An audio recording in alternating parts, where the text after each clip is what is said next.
বন্ধু, খুব ভাল লাগলো তোমার আচরণটা। খুব ভাল লাগলো।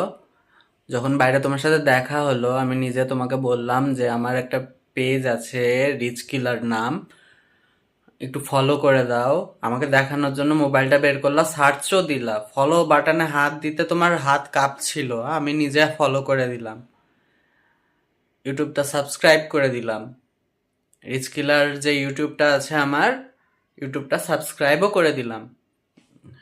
তাও তুমি করতে চাচ্ছিলাম না, আমি বুঝতে পারছিলাম কিছুটা, মানে এতটাও এক্সপেকটেশন ছিল না যে মানে তোমার মতো একটা ক্লোজ ফ্রেন্ড যার সাথে আমি এতদিন ধরে খেলাধুলা করেছিলাম, মানে একটা জায়গায়, আম, বা লেখাপড়া করেছিলাম একসাথে।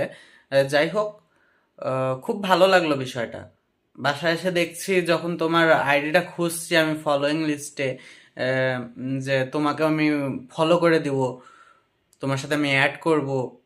ও, উম, দেখলাম না, বুঝতে পারলাম। বরং আনফলোর লিস্টে একটা পার্সন আরো বেড়ে গেল, দেখলাম। দেখলাম যে আনফলোয়ার লিস্টে একটা পার্সন বেড়ে গেল, বুঝে গেছি। দুধ খাওয়া বাচ্চা তো না আমি। থাক, তখন বললেই পারতা যে না বন্ধু, আমি এসব তো ফলো আনফলো করি না, বা ফলো সাবস্ক্রাইব করি না, এটা আমার পার্সোনাল আইডি। তখন তুমি বললেই পারতা। এত বড়, এত হিংসা, এত ভালো না। তুমি তোমার জায়গাতে বেস্ট থাকবা, আমি আমার জায়গাতে বেস্ট থাকবো। ওকে? সো এত হিংসা ভালো না। চালিয়ে যাও, নতুন জীবন তোমার। ভালো, সুস্থ থাকো, স্বাভাবিক থাকো, দোয়া করি। অনেক খুশি হলাম তোমার আচরণটাতে, অনেক খুশি হলাম। Bye bye. দরকার নাই আমার, সমস্যা নাই। 7,500 ফ্যামিলি আছে এখন। ভবিষ্যৎ আল্লাহ দিলে 70 লাখ হয়ে যাবে ইনশাল্লাহ।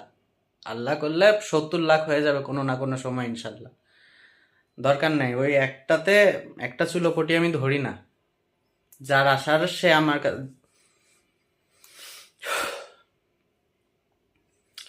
যে আমার কাছে থাকার সে ঠিকই থাকবে, যে না থাকার সে চলে যাবে।